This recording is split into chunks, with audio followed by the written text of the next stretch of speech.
Dear students, आज की video में हम 10th क्लास की बायोलॉजी के चैप्टर नंबर 10 के टॉपिक नंबर 4 यानी कि स्ट्रक्चर ऑफ लंग्स की बात करेंगे। तो आइए सबसे पहले देखते हैं ह्यूमन लंग्स होता क्या है।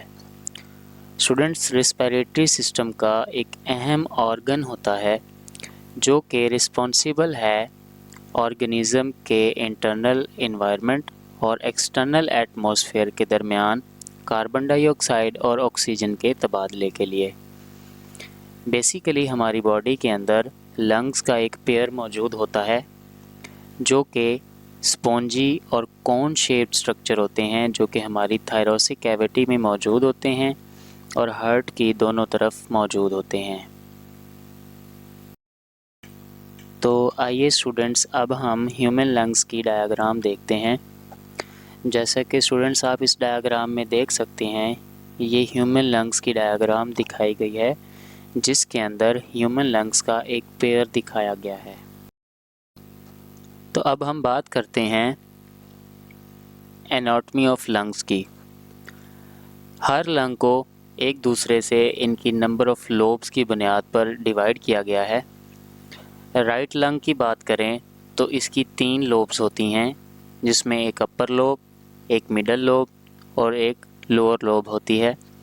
जबकि अगर लेफ़्ट लंग की बात करें तो इसके अंदर 2 लोब्स होती हैं, जिसमें एक अपर लोब होती है और एक लोअर लोब होती है। लंग के पास 3 लोब्स जबकि लेफ़्ट लंग की 2 लोब्स हैं। तो इसकी सबसे बड़ी वजह हमारी लेफ़्ट साइड पर हार्ट की मौजूदगी है। हार्ट की मौजूदगी की वजह से लेफ़्ट साइड की जो स्पेस है वो कम हो जाती है, जिसकी वजह से हमारे लेफ़्ट लंग के अंदर 2 लोब्स होती हैं और ये साइज़ में राइट लंग की निस्बत छोटा होता है। इसके बाद अगर हम फर्दर ह्यूमन लंग्स की एनाटॉमी की बात करें तो ह्यूमन लंग्स की एनाटॉमी में इसके बाद जो सबसे पहला स्ट्रक्चर आता है वो आता है ब्रोंकियल ट्री। ब्रोंकियल ट्री के अंदर बेसिकली हम बात करते हैं ब्रोंकाई और ब्रोंक्यूल। अब अगर हम ब्रोंकियल ट्री की बात करें तो ब्रोंकियल ट्री जो है वो बेसिकली ब्रांचिंग नेटवर्क होता है जो कि हमारे एयर पासेजवे में फैला हुआ है, जो ट्रैकिया से स्टार्ट होता है और लंग्स में एंटर होने के बाद ख़त्म हो जाता है। जिसमें सबसे पहले ट्रैकिया जो है, जिसको विंड पाइप भी कहा जाता है, वो डिवाइड होकर 2 नालियां बनाता है जिन्हें प्राइमरी ब्रोंकाई कहा जाता है। जिसमें से एक प्राइमरी ब्रोंकाई हमारे लेफ़्ट लंग्स में एंटर होती है, जबकि दूसरी प्राइमरी ब्रोंकाई राइट लंग्स के अंदर एंटर हो जाती है। जब ये प्राइमरी ब्रोंकाई फर्दर डिवाइड करती हैं तो ये सेकेंडरी ब्रोंकाई बनाती हैं, जो कि प्राइमरी ब्रोंकाई की निस्बत छोटी होती हैं। फिर ये सेकेंडरी ब्रोंकाई फर्दर डिवाइड करती हैं और छोटी छोटी नालियां बनाती हैं जिन्हें हम ब्रोंक्यूल्स का नाम देते हैं। जैसा कि इस डायग्राम में देखा जा सकता है कि ट्रैकिया डिवाइड होने के बाद ब्रोंकाई बनाता है और एक ब्रोंकाई लेफ़्ट लंग में और दूसरी ब्रोंकाई राइट लंग में एंटर होने के बाद फर्दर डिवाइड होती है और छोटी छोटी नालियां बनाती है जिसे हम ब्रोंक्यूल्स का नाम देते हैं। इसकी शेप बिल्कुल ट्री से मिलती है, इसी वजह से इनको ब्रोंकियल ट्री का नाम दिया जाता है। अब हम बात करते हैं एल्वियोलाई की। एल्वियोलाई बेसिकली ब्रोंक्यूल्स की एंड्स पर मौजूद होती हैं, जो कि थिन वॉल्ड और छोटे छोटे एयर सैक्स होते हैं जिनके अंदर गैसेस एक्सचेंज का प्रोसेस होता है। एल्वियोलाई क्लस्टर्स की फॉर्म में मौजूद होते हैं। जिस तरह अंगूरों का गुच्छा होता है, बिल्कुल इसी तरह ब्रोंक्यूल्स की एंड पर एक क्लस्टर ऑफ सैक होता है जिसे हम एल्वियोलाई बोलते हैं।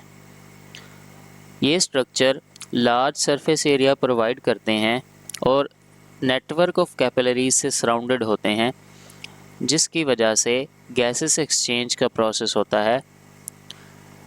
ऑक्सीजन और कार्बन डाइऑक्साइड जो है वो लंग्स और ब्लड स्ट्रीम के दरमियान एक्सचेंज होती है।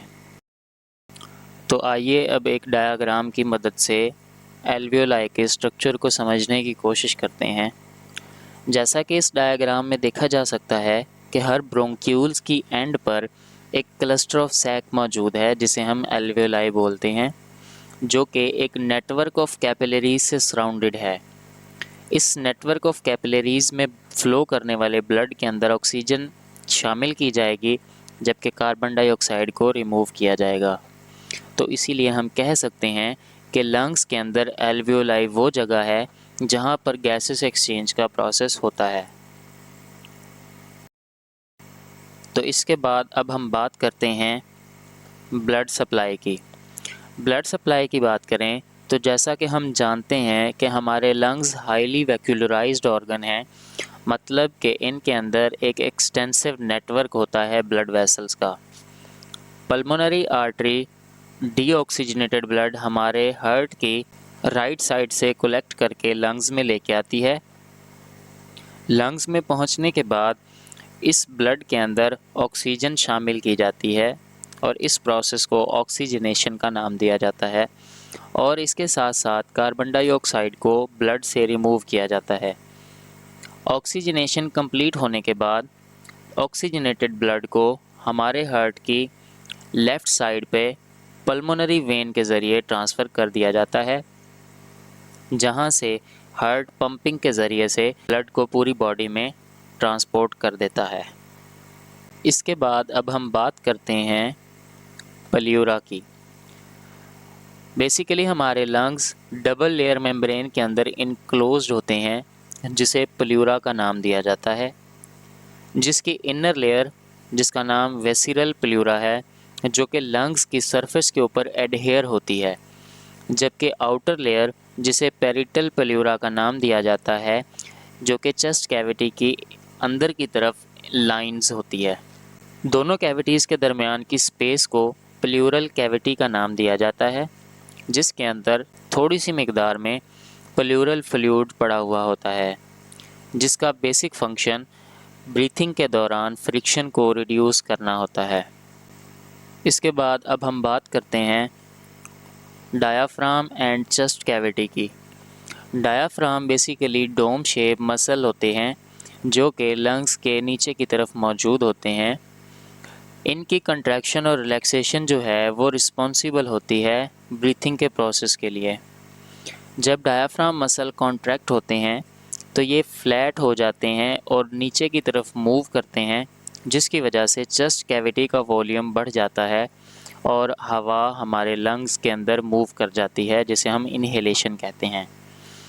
इसी के बरक्स जब डायाफ्राम मसल रिलैक्स होते हैं तो ये वापस अपनी डोम शेप को रीगेन कर लेते हैं और चेस्ट कैविटी का वॉल्यूम डिक्रीज़ कर देते हैं, और इसकी वजह से लंग्स के ऊपर प्रेशर पड़ता है, जिसकी वजह से हवा बाहर की तरफ मूव कर जाती है और हम इस प्रोसेस को एक्सहेलेशन का नाम देते हैं।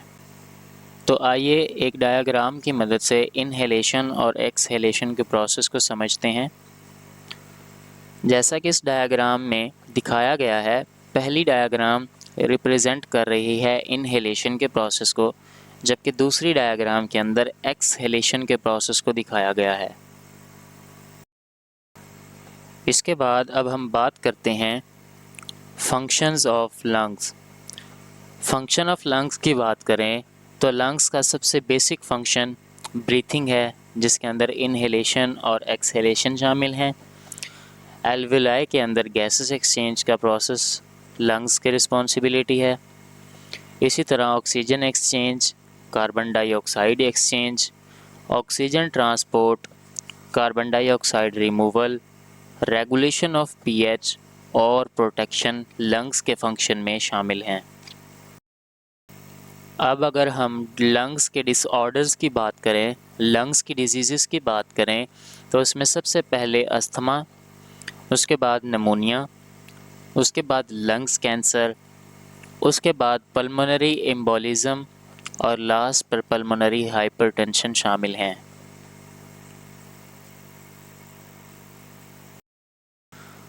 उम्मीद करता हूँ कि आपके वीडियो पसंद आई होगी। अगर वीडियो पसंद आई है तो चैनल को सब्सक्राइब करना, वीडियो को लाइक, शेयर और कमेंट करना मत भूलिएगा। और इस वीडियो से रिलेटेड अगर किसी का कोई सवाल हो तो वो आप कमेंट बॉक्स में पूछ सकते हैं। शुक्रिया।